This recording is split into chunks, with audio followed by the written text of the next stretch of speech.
네, 안녕하세요. 한국인터넷진흥원 장훈태 선임연구원입니다. 제가 오늘 발표할 주제는 유출사고 조사 사례 및 대응 방안에 대해서 말씀을 드릴 건데요. 발표하기 전에 제 소개 먼저 하자면 최근에 발생한 대규모 유출사고 관련해서 쿠팡이든 SKT, 유플러스 등 약 50곳 이상 조사한 경험이 있는 조사관이고요. 이러한 좀 작고 소중한 경험들이 있습니다. 그래서 공개된 석상에서 말씀을 못 드리는 부분이나 좀 궁금한 게 있으시면 언제든지 편하게 연락 주시면 답변을 드리도록 하겠습니다. 네, 목차는 동향, 현황, 사례, 대응 방안 순으로 말씀을 드리겠습니다. 네, 먼저 유출 동향입니다. 동향은 섹터별로 알아볼 건데요. 먼저 공공부문 같은 경우에는 개인정보 유출 사고로 인해서 강력 범죄가 많이 발생을 하였는데요. 특히 21년도 12월 달에 수원시 공무원이 자동차 건설 관리 시스템을 통해서 취득한 피해자 주소를 흥진소에 유출을 시켰고요. 이 일을 흥진소에서 취득한 이석준이 피해자 가족을 살해했던 사례가 있었습니다. 그래서 이 사건 통해서 공공 시스템에 대한 사각지대가 존재한다라는 이슈가 있었고요. 두 번째 사고는 서울교통공사 직계제된 직원이 내부망의 시스템에 접근을 해서 피해자의 근무 위치를 파악을 했고요. 그 신안역에서 피해자를 살해했던 사건이었습니다. 이 사고로 인해서 이제 계정 관리에 대한 미흡이나 퇴사자에 대한 관리 미흡 이런 부분도 이슈화가 되었고요. 최근에 피해자 유족께서 서울교통공사에 10억 원의 배상 책임을 요구를 하였어요. 근데 이제 1심 결과가 나왔는데 우선은 공사에 책임질 권한이 없다라고 결과가 나왔고요. 이 판단의 근거 같은 경우에는 유출은 인정하되 그 살인과의 연관성이 없다라고 판단을 한 것 같습니다. 그래서 이렇게 공공 분야에 유출 사고가 많이 발생하다 보니까 23년도에 개인정보위원회에서 공공부문 유출 방지 대책을 발표를 하였고요. 그래서 공공 시스템을 지정을 하였고 또한 강화된 안전 조치를 법 개정을 하였고요. 그에 따라서 10대 과제라는 게 있어요. 10대 과제를 이행 여부를 3년간 조사를 하겠다라고 해서 25년도까지 약 1,515개 시스템 대상으로 조사를 완료하였고요. 1월 달에 결과가 나온 걸로 알고 있습니다. 근데 또 이제 어저께 아마 감사원 공공실태 점검 결과와 최근에 또 공공부문이 유출 사고가 많이 발생하다 보니까 공공 시스템에 대해서 전수조사하겠다라고 위원회에서 발표를 하였고요. 공공에 다니시는 분들은 참고하시면 좋을 것 같습니다. 네, 다음은 의료기관입니다. 의료기관 같은 경우에는 매년마다 보안 사고가 매년 증가하고 있는 추세예요. 특히 랜섬웨어, 악성코드 같은 공격들이 많이 발생하고 있는데요. 23년도에, 22년도에 서울대병원 유출 사고 그리고 최근에 발생한 전남대학교나 강원대학교 랜섬웨어 사고가 발생을 하였고요. 아마 그 두 사건은 조사 중에 있는데 크게 확산되지 않을 거라고는 생각하고 있습니다. 그리고 해외 같은 경우에는 아무래도 좀 큰 기관, 오라클이나 메디시큐어 같은 그런 큰 기관들의 개인정보가 유출이 되고 그 유출된 개인정보가 다크웹에 유포가 되고 있고요. 자료에 따르면 다크웹에 유포되는 의료 데이터가 약 700건 이상 된다고 합니다. 그래서 다크웹에 대한 모니터링 이런 부분을 필수라고 생각을 하고요. 네, 다음은 통신 분야 부분인데요. 저는 25년도에는 통신사의 해라고 생각을 합니다. 그래서 통신 3사가 다 침해 사고 신고를 하였고요. 네, 많은 부처들, 많은 기관들이 조사를 하고 있고 거의 다 끝났습니다. 그래서 SKT 같은 경우에는 작년 상반기에 민간합동조사관 결과가 나오고 개인정보위원회에서 과징금이나 처분을 했고요. 1,348억에 대한 과징금을 부과를 하였습니다. 그리고 하반기 최근에 이제 KT와 유플러스에 대한 그 펜토쉘 부분이나 프렉 보고서나 그런 부분에 대해서 합동조사하는 결과가 나왔고요. 그리고 곧 개인정보위원회에서도 그 결과가 나오지 않을까라는 생각이 듭니다. 그래서 이거는 사실 전반적으로 유신정보 유출부터 펜토쉘에 대한 통해서 소액결제까지 발생을 하였고요. 또한 프렉 보고서 대포권에서 발행한 프렉 보고서도 그런 IC 인증서나 계정 정보 그런 종합적인 문제가 발생했다고 생각을 합니다. 네, 다음은 교육 분야인데요. 중국 해커가 국내 인텔리전스 업체 보고서에 앙심을 품고 이제 DNA라는 중국 해커 조직이거든요.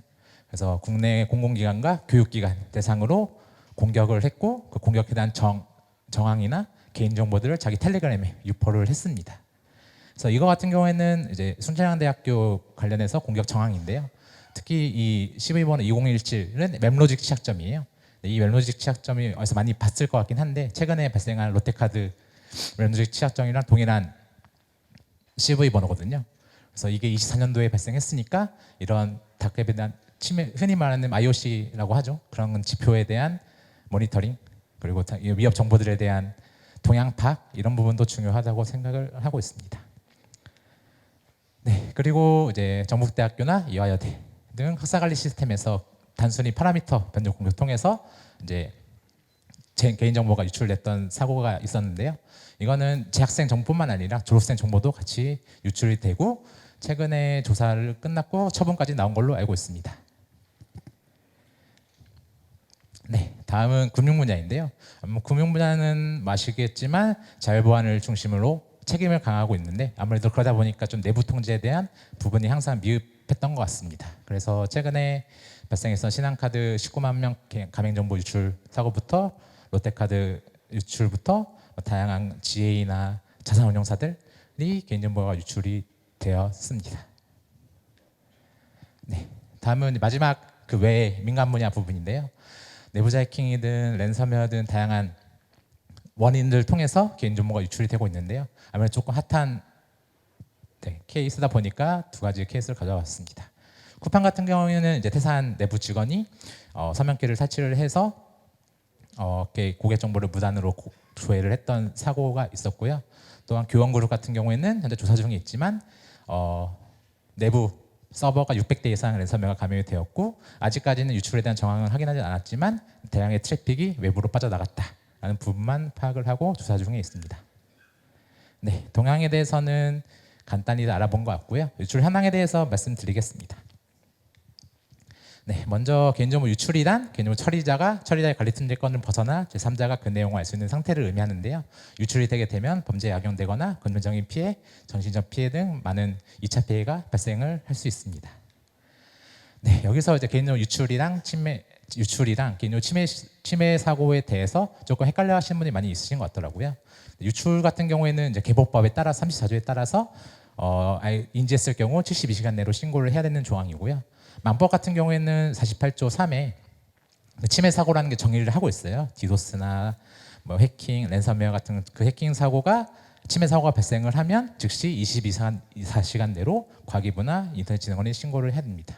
그래서 이 법에 대한 근거 차이나 시간에 대한 차이가 조금 있고요.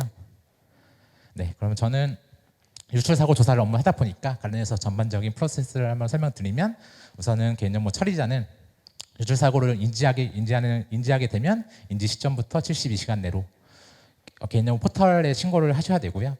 그러면 포털에 신고한 내용을 저희 키사가 사실관계를 확인을 할 거예요. 그래서 확인을 한 후에 조치계획서라는 게 작성이 되고 조치계획서를 개인정보 위에 송부를 하고 위원회는 그걸 보고 조사를 착수할지 안 할지 판단을 하게 됩니다. 그래서 조사를 착수하게 되면 개인정보 처리자에게 63조 자료 제출 요구에 따라서 많은 정보들을 요구를 할 거예요. 이렇게 기업의 일반 현황부터 매출부터 이 사고에 대한 원인들, 개인정보 파일을 얼마나 보관하고 있는지, 로그들, 뭐 보존 명령들 다양하게 요구를 할 거고요. 그 자료들을 당연히 처리자는 잘 서명을 하셔야 됩니다. 그리고 자료를 오게 되면 자료를 확인하고 분석하는 과정 중에서 저희가 키사는 기술 지원 역할을 하고 있고요. 또한 현장에 나가서 인터뷰나 포렌식 같은 업무도 지원을 해주고 있습니다. 네, 그래서 저희 키사는 어쨌든 제출한 자료를 분석을 하고요. 또 현장에 나가서 인터뷰를 지원을 하고 또한 조사까지 하고요. 필요에 따라서 이미지를 떠서 포렌식 분석을 하고 각종 로그들을 분석을 해서 이제 유출 경로를 파악을 하고요. 그리고 어쨌든 저희는 29조 안전조치 의무, 또 개보법에 대한 의무 위반 사항에 대해서 확인을 하다 보니 다양한 증척들을 수집을 하게 됩니다. 최종적으로는 피해 규모를 특정을 하고 법 위반 사항을 확인한 다음에 보고서를 작성하는 순으로 저희 업무는 이렇게 진행하고 있습니다. 네, 그래서 최근 4년간 유출 신고 통계를 한번 가져봤어요. 25년 통계는 좀 따끈따끈한 통계일 텐데요. 22년도 대비해서도 약 2.5배 이상 증가를 하였고요. 올해는 작년도 대비해서도 약 45% 이상 증가를 하였습니다. 그래서 공공은 그 중에서도 128건이 발생을 하였고요. 그래서 25년도 유출 사고의 원인들을 좀 살펴볼게요. 이 원인들은 조금 달라질 수 있긴 한데 어쨌든 이런 현재까지 분석 결과는 다음과 같고요. 그래서 최종적으로 62% 이상 해킹으로 인해서 유출 사고가 발생을 하였습니다. 그 외에 업무 과실 25%, 그다음에 원인 미상, 시스템 오류, 고의 유출 순으로 발생을 하였는데요. 뭐 업무 과실 같은 경우에는 예를 들어서 이메일을 동부 발송 잘못했다던가 아니면 개인정보를 올릴 때 잘못 마스킹했다던가 이런 식으로 취급자의 실수로 인해서 발생하는 것들을 업무 과실로 관리하고 있고요. 원인 미상 같은 경우에는 다크웹이나 텔레그램에서 개인정보가 유포됐을 때 원인을 처음에 인지 못했을 때 이럴 경우를 원인 미상으로 통계를 관리하고 있습니다. 아무래도 사고가 거의 45% 이상 증가했기 때문에 모든 원인들에 대해서 다 전년 대비 증가하고 있는 추세고요. 시스템 오류, 세셔널 같은 그런 문제로 인해서 발생한 사고들은 조금 줄어들었습니다. 네. 그래서 가장 많이 발생한 해킹에 대해서 상세 원인들을 전년도를 비교를 해봤어요. 저는 이 표가 가장 중요하다고 생각을 하는데요. 공격에 대한 트렌드가 좀 변화됐다고 생각을 합니다. 원인 미상을 제외하고 작년도는 24년도는 사실 크레덴셜이 유출이 되어서 가리자 페이지에 비정상 접속을 한다던가 SQL 인젝션 아니면 웹쉘 같은 다양한 웹 공격 통해서 해킹 사고가 거의 60-70% 발생을 하였습니다. 근데 올해 같은 경우에는 악성 코드, 랜섬웨어가 거의 50% 이상 차지를 하고 있고요. 당연히 그 외에도 크레덴셜 문제나 인젝션, 웹 공격 같은 부분도 존재하는데 결국 24년도에는 기존의 웹 공격 위주의 사고가 발생했다고 하면 25년도에는 랜섬웨어 같은 악성 코드 기반으로 개인정보가 유출이 되었다라는 부분이 있습니다. 이런 것들을 봤을 때 기업 내에서도 악성 코드 탐지할 수 있는 여러 가지 백신이나 EDR 그리고 다양한 탐지 활동들을 해야 된다고 생각을 합니다. 이런 부분들은 나중에 더 말씀드리겠습니다. 네. 그래서 민간과 공공과 유출 원인별 건수를 한번 비교를 해봤어요. 근데 민간 같은 경우에는 해킹이 압도적으로 많습니다. 근데 이제 공공 같은 경우에는 해킹보다는 업무 과실이 훨씬 많은데요. 아무래도 취급자에 대한 교육이나 뭐 인식 제고 이런 활동들을 하면 업무 과실이나 이런 부분이 조금 줄어들지 않을까라는 생각이 들고요. 당연 민간 부분도 그런 교육이나 제고 활동도 중요합니다. 공공 같은 경우에는 실수로 인해서 발생한 사고가 많았다라는 부분을 말씀을 드리고 싶었고요. 네, 그래서 이렇게 유출 신고가 늘어난 사유는 뭐 여러 가지 복합적인 원인들이 있겠지만 우선 신고 기준이 강화되었습니다. 그래서 재작년에 개인정보 처리자와 동일동 서비스 제공자의 규제가 일원화가 되면서 기존에는 1000명 이상만 유출이 됐을 경우에 신고를 하게 되었는데 신설이 통합이 일원화가 되면서 민간 정보나 고시별 정보가 한 건이라도 유출됐을 경우 또한 외부로부터 불법적인 침입이 있을 경우를 포함해서 신설이 되다 보니 자연스럽게 유출 건수가 증가했다고 생각을 하고요. 네, 여기서 또 가장 중요한 거는 신고를 하면서 통지도 당연히 해야 됩니다. 그리고 최근에는 이제 유출 가능성에 대한 통지나 이런 부분들을 위원회에서 대책들을 나온 걸로 알고 있는데요. 그런 부분들은 업무에 참고하시면 될 것 같습니다. 네, 근데 이건 좀 원론적인 얘기고 제가 생각하기에는 조사관으로서의 제 생각은 해커의 패러다임이 변했다고 생각을 합니다. 최근에 과거에는 해커가 그냥 호기심이나 명성을 위해서 해킹을 했다고 하면 어느 순간 비트코인이나 랜섬웨어 같은 걸 통해서 해킹이 돈을 벌 수 있는 수단이 되었다고 생각을 합니다. 그래서 돈을 벌 수 있는 수단이 되다 보니 그런 DB, 개인정보 이런 좀 품질이 좋은 것들을 좀 더 니즈가 있을 거고 그런 부분들을 유출시키기 위해서 다양한 기관들, 공공기관들, 대기업들 위주로 사고가 많이 발생하지 않았나라는 생각이 들었습니다. 네, 이거는 개인정보 유출 경로 및 흐름인데요. 어쨌든 내부자, 외부자를 통해서 다양한 기관, 기업에서 개인정보가 유출이 되게 되면 이 유출된 개인정보가 다크웹이나 서피스앱, 특히 텔레그램 같은 곳에 불법 유통이 되고 있고요. 또한 그 불법 유통된 정보를 스미싱 업자나 불법 사설 업체가 개인정보를 입수를 하거나 구매를 해서 실제적으로 정부 주체에게 피해를 끼치는 것이 제 흐름이라고 생각을 하고요. 아무래도 이 불법 유통에 대한 이슈가 있다 보니 위원회에서는 이런 불법 유통 처벌 근거에 대한 부분도 신설하는 노력들을 하고 있습니다. 네. 그래서 유출 사례에 대해서 말씀을 드릴 건데요. 유출 사례 같은 경우에는 제가 이 다 발표 자료나 자료에는 마스킹을 다 해놨어요. 근데 이제 제가 말씀드릴 때는 기업명을 말씀을 드리겠습니다. 기업에 다니시는 분들 양해 부탁드리고요. 8가지 사례 정도 준비를 해봤습니다. 첫 번째는 서울대병원 개인정보 유출 사고 사례인데요. 북한의 김숙희 조직으로 밝혀진 사고 사례였습니다. 이 사고 사례로 인해서 7,500만 원의 가징금이 부과되었고요. 해커는 21년도 5월부터 6월까지 서버의 취약점을 통해서 내부망에 침입을 했고 약 83만 건의 개인정보가 유출이 됐던 사고 사례입니다. 이 사고는 아무래도 해커 조직이 국내외 7대 서버를 C2 서버를 감염을 처음에 시켰고 그 감염된 서버를 기반으로 서울대병원의 웹 서버를 통해서 내부망에 웹쉘을 업로드를 하였고요. 그 특정 계정을 생성하였습니다. 그래서 그 계정을 통해서 그 망 안에 있는 공유 폴더에 연결되어 있는 서버에 내부망에 침투를 하였고요.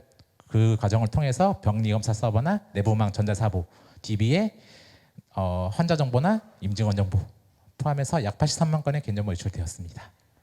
그리고 이 서울대병원이 그래서 아무래도 좀 사고가 난 이후로 병원이 좀 조용했던 것 같아요. 근데 어느 순간 올해 갑자기 이제 전남대병원이랑 강원대학교가 랜섬웨어로 감염이 되어서 사고 사례가 발생하고 있는데요. 많이 이렇게 확산되지 않기를 바라고 있습니다. 네, 두 번째 사례는 경북대학교 개인정보 유출 사고 사례입니다. 이 사고 사례는 조금 재밌었던 게 이 피의자가 경북대학교 보안동아리 학생 2명이었거든요. 그 경찰에서 그 보안동아리 학생 2명이 피해자 조사를 하는 중에 노트북을 압수했어요. 근데 노트북 압수하는 과정 중에서 이 경북대학교 학생 정보들뿐만 아니라 다른 대학교, 숙명여대 뭐 다른 대학교 6개 대학의 개인정보까지 있었던 거예요. 그러다 보니까 총 6개 대학의 개인정보 유출이 연쇄적으로 발생을 하였고요. 하였던 사건이었습니다. 그래서 이 보안동아리 학생 2명은 경북대학교 내부 내 다양한 서버들의 다양한 공격 통해서 개인정보를 유출시켰고요. 파라미터 변조 공격 통해서 세계 서버에서 개인정보를 전송을 하였고 또한 기관 홈페이지 통합 구축 시스템에 웹쉘을 업로드하여서 개인정보를 그 소스 코드를 취득을 하였고 그 소스 코드에 하드 코딩되어 있는 DB 계정 패스워드를 취득해서 DB에 접근을 했던 사례도 있었고요. 또한 이제 입학사정관 통합 평가 시스템이라고 해서 그 시스템에 게싱 관리자 페이지에 대해서 아이디 패스워드 브루트포스 통해서 관리자의 로그인을 해서 개인정보를 열람을 했던 사고 사례가 있었습니다. 그래서 이런 부분들이 아무래도 좀 윤리나 그런 교육 인식 제고 이런 부분들도 중요하다고 생각합니다. 특히 학생들 대상으로는. 네. 그래서 전반적으로 다 개인정보 처리 시스템에 대한 적극 통제 미비 안전조치 의무 위반 사항으로 약 1억 2천만 원의 가징금이 부과되었고요. 이 경북대학교 외에도 다양한 5개 학교들도 똑같이 이 파라미터 변조 공격 통해서 사고가 발생을 하였습니다. 네, 세 번째 사례는 사회복지협의회 유출사고 사례인데요. 이거는 법 개정 이후에 공공기관은 최대 가징금이 부과되었어요. 근데 이제 최근에 한국연구재단이나 전북대학교나 이화여대는 4억 이상의 가징금이 부과되었지만 어쨌든 하나의 케이스로 가져와 봤습니다. 그래서 개보법 개정 이후 공공 분야의 가징금이 최대가 원래는 4억 원이었어요. 근데 이제 아무래도 공공 분야에 대한 속망망이 처벌 이런 부분 좀 이슈가 되다 보니까 가징금의 상한선을 4배 이상 20억으로 하였고요. 그 20억으로 상한난 후로 첫 번째로 나왔던 가징금 케이스입니다.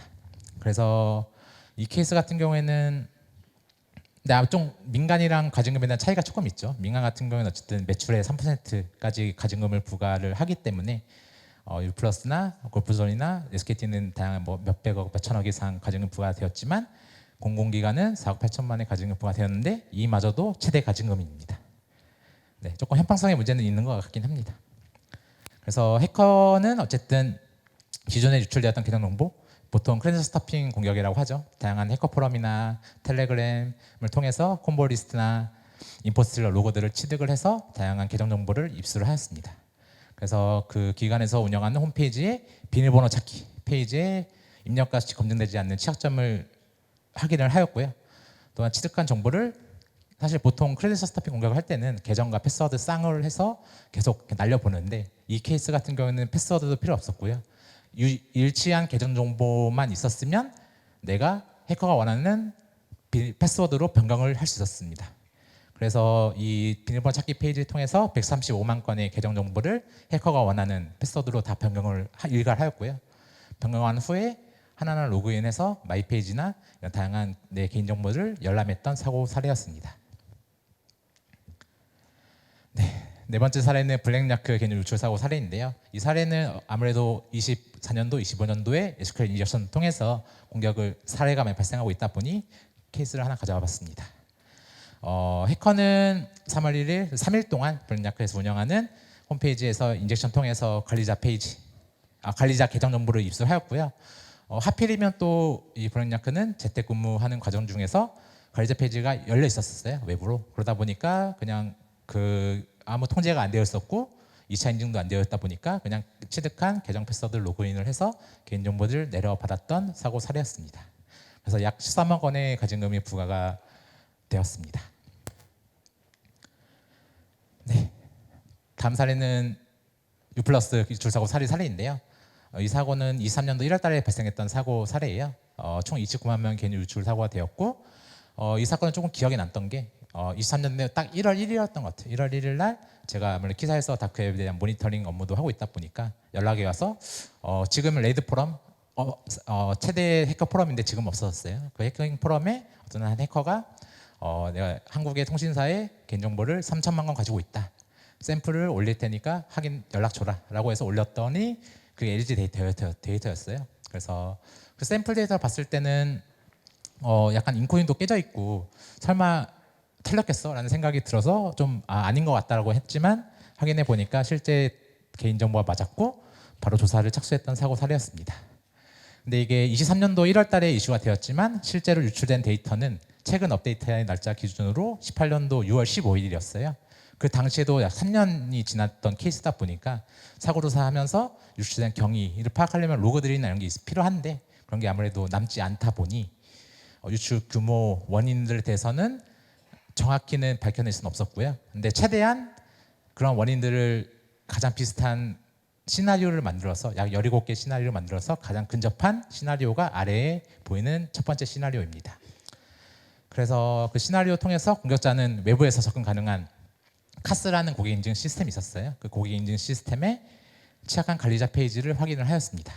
그래서 그 관리자 페이지에 접근을 해서 미상의 방법으로 로그인을 하고 웹쉘을 업로드하였고요. 그 웹쉘을 업로드해서 그 서버에 있는 다양한 컴피그 정보나 개인 정보를 수집을 하였고 그걸 통해서 DB에 접근을 하여서 개인 정보를 유출시켰다라는 부분이 가장 적합한 시나리오였습니다. 그래서 이런 조사 결과를 통해서 개인정보위원회는 69억 원의 가징금을 부과를 하였습니다. 네. 다음은 골프존 개인정보 유출 사고 사례인데요. 이 사고 사례는 VPN을 통한 개인정보 유출 사고 사례였습니다. 네. 아시다시피 VPN은 이반티 VPN이었고요. 계속해서 이반티 VPN은 좀 이슈가 되고 있죠. 근데 이제 미상의 방법으로 VPN의 계정이나 패스워드가 유출되었어요. 근데 그 방법은 끝까지 찾지 못했고요. 근데 이제 그 계정과 패스워드가 하필이면 AD 서버의 관리자 계정 패스워드였고 그 골프존의 AD 서버에 접근을 해서 하다 보니 AD 서버는 아시다시피 통합 SSO나 인증을 하는 역할이다 보니까 내부 서버, 내부망 서버에 자연스럽게 레트로 무브먼트를 할 수 있었고 그 과정 중에서 랜섬웨어 감염시키고 파일 서버에 접근을 해서 개인정보를 유출시켰던 사고 사례였습니다. 네, 근데 사실 이 골프존 같은 경우에는 저는 초기 대응이 좀 아쉬웠다고 생각을 합니다. 어쨌든 이게 블랙스트라는 해킹 그룹이 자기 다크웹 사이트에 피해자 비텀 리스트를 올렸어요. 골프존. 근데 이제 그때는 데이터를 공개하기 전이었다 보니까 골프존에서는 이거는 개인정보 유출 해킹은 맞지만 랜섬에 걸려가지고 업무를 좀 지장이 있지만 유출은 아니다라고 얘기를 했다가 그러다 보면 협상이 안 됐겠죠. 그래서 블랙스턴 그룹은 다크웹에 개인정보를 유포시켰습니다. 그래서 그 파일에 몇 테라 단위였던 700기가 그 정도 됐던 걸로 기억하는데 그 중에서는 당연히 개인정보가 포함이 되어 있었고요. 그래서 그 후로 개인정보 유출 사고 조사를 했던 케이스였습니다. 그래서 아무래도 지금의 약간 랜섬웨어가 걸리게 되면 개인정보 유출이 됐다라고 실무적으로는 판단을 하고 있는 것 같아요. 근데 이제 그런 부분들에서는 명확히 어떤 정보 빠져나갔는지 교환구처럼 좀 자세히 파악을 해야 되지만 결국은 랜섬웨어 걸렸으면 그냥 다 털렸다고 생각을 하고 있습니다. 네, 그래서 이렇게 통해서 약 75억 원의 가징금이 부과가 되었습니다. 네, 다음은 카카오 개인정보 유출 사고 사례인데요. 지금까지 외부 해킹, 외부 공격이나 해킹으로 통한 개인정보 유출 사고를 말씀드렸다면 이 사고는 조금 다른데요. 이건 오픈 채팅망의 취약점을 통해서 개인정보가 유출되었던 사례였습니다.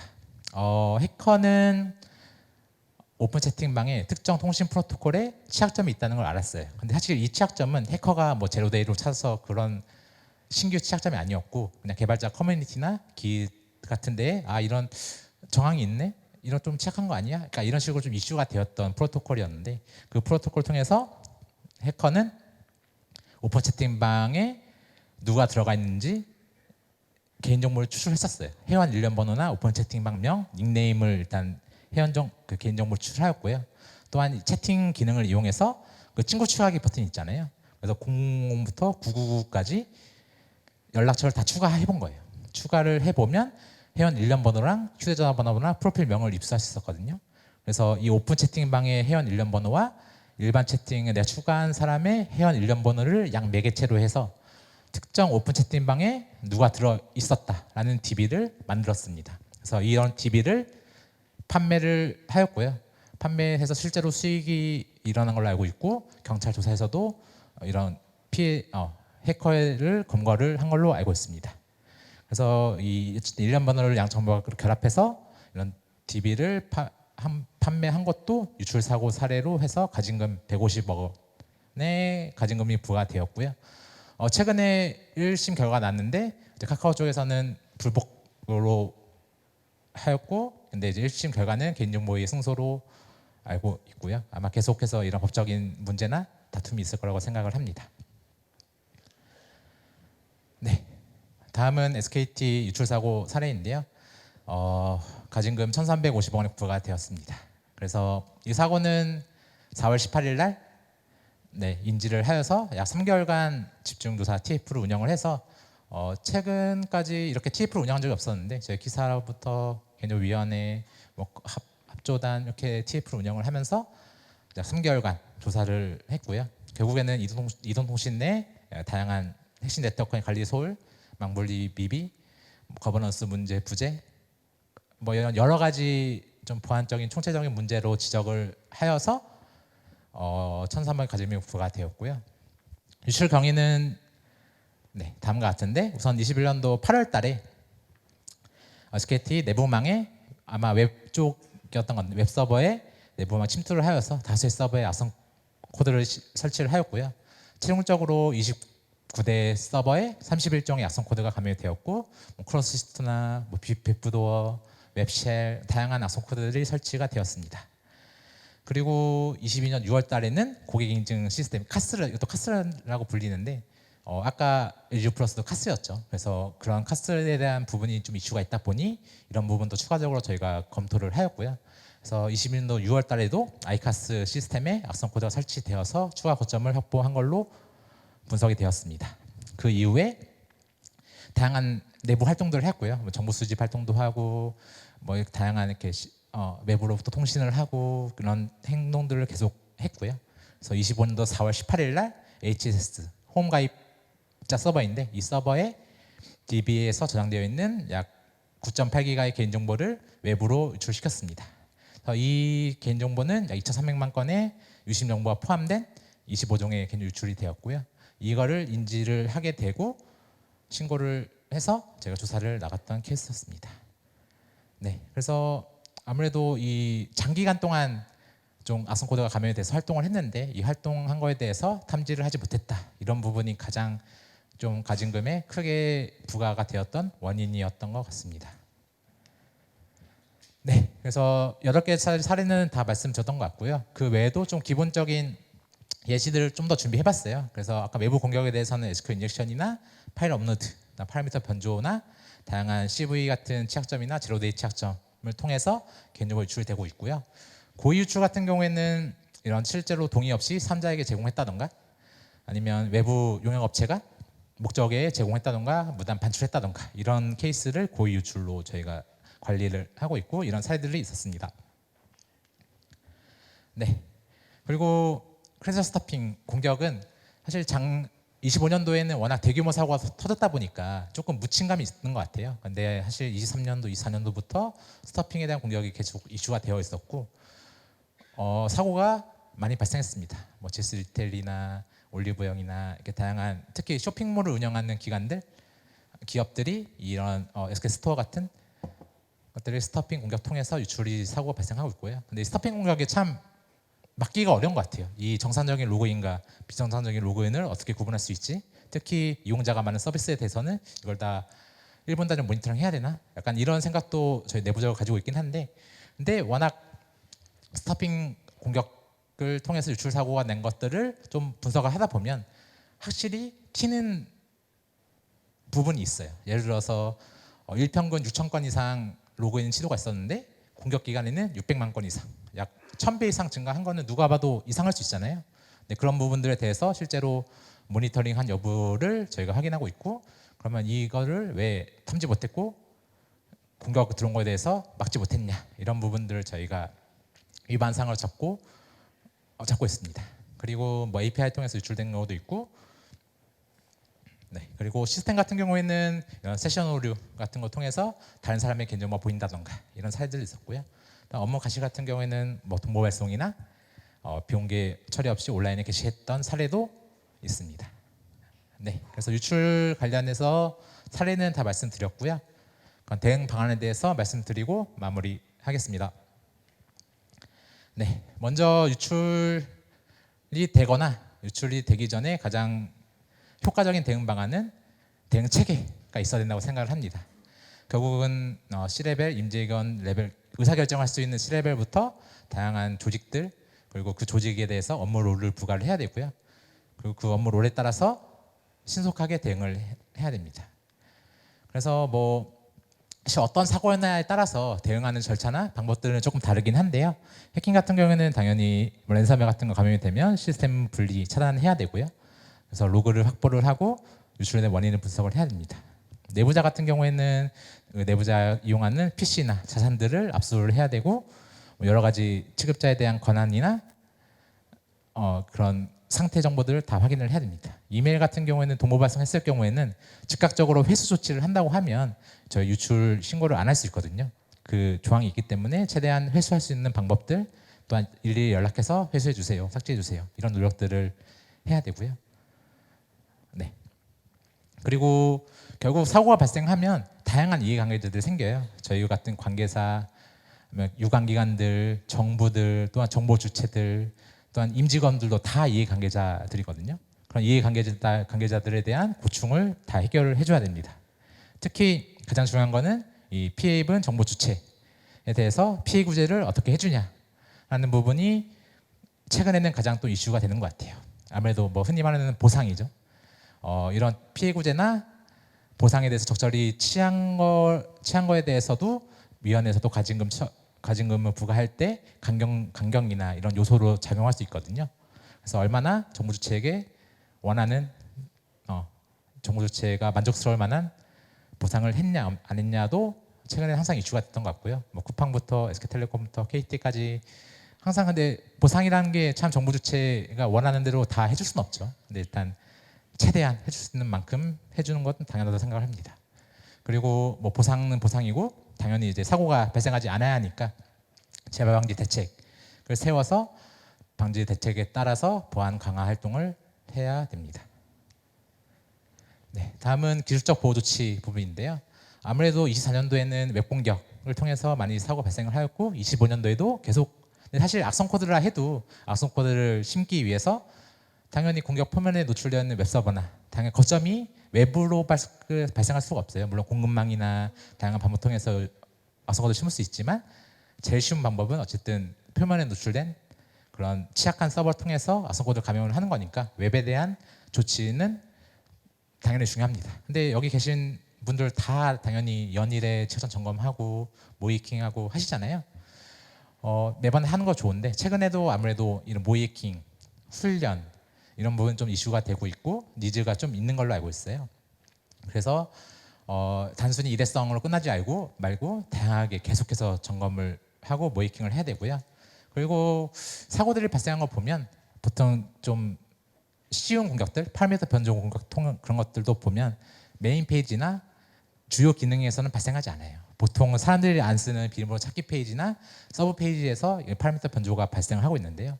그런 모든 페이지, 모든 도메인, 모든 자산에 대해서 점검을 하고 조치를 하는 게 중요합니다.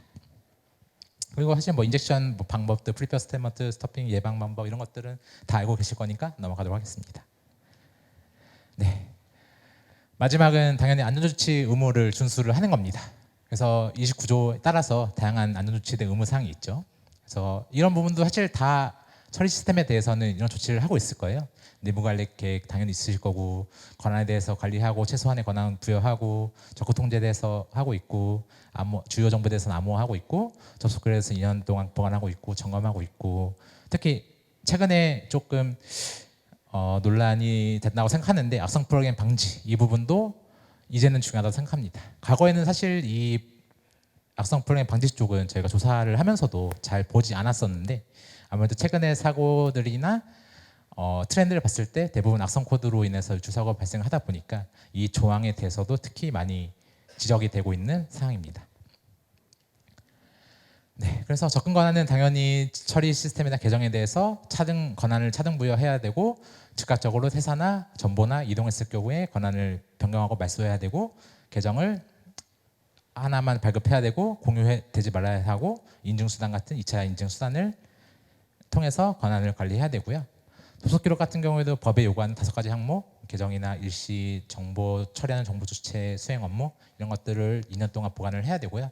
또한 접속 기록에 대해서는 월일에 점검을 해야 됩니다. 근데 이제 공공 부분 같은 경우에는 아시다시피 강화된 안전 조치 사항에 따라서 이것보다 더 추가적으로 보호 조치가 있거든요. 뭐 자동화된 이상행위 탐지를 한다던가 권한에 대해서 인사연계 시스템을 연계한다던가 이런 부분들은 공공 부분에서 지켜야 될 조치 의무 사항입니다. 네, 그리고 백신 부분은 특히 업데이트 부분이 가장 중요한 것 같습니다. OS 업데이트 사실 뭐 EOS 되거나 당연히 그런 부분들을 기업에서 고려할 부분이고 업데이트가 쉽지 않은 거는 다 알고 있고요. 근데 결국에는 벤더사나 키사 보호나라에서 이런 보안 공지 같은 걸 하게 되면 충분히 그걸 확인하고 당연히 위험성 검토를 해서 보안 패치 같은 활동을 해야 되고요.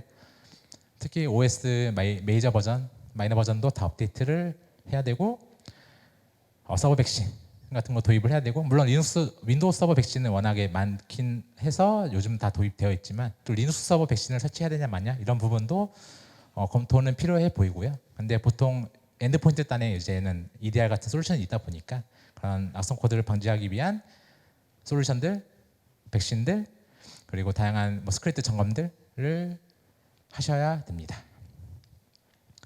네, 마지막 장인 것 같은데요. 당연히 개인정보 수집에 대한 근거가 목적이나 기간이 지났을 경우에는 지체 없이 파기해야 되고요. 그 외에 법적으로 필요한 사항에 대해서는 분리 보관하고 해야 됩니다. 네, 시간이 지난 것 같아서 마지막으로는 최근에 사고들이 많이 발생하고 있죠. 그래서 담당자분들 정말 고생이 많으신 것 같고요. 저는 사실 정부나 기사 기관에서 원하는 포인트가 있다고 생각을 해요. 최근에 많이 나오는 보안 대책이나 개인정보 안전 관리 대책들을 보면 주요 키워드들이 있다고 생각을 합니다. 예를 들어서 뭐 공격에 대한 표면 관리, ASM, 자산 관리, 또 악성 코드 관련된 엔드포인트 안의 보안들, 그리고 뭐 거버넌스 강화, 그리고 조직 강화, 투자 이런 부분들이 좀 원하는 방향으로 생각을 해서 정책들을 보시고 업무에 참고하시면 좋을 것 같습니다. 이상으로 발표를 마치겠습니다. 감사합니다. 네, 수고하셨습니다.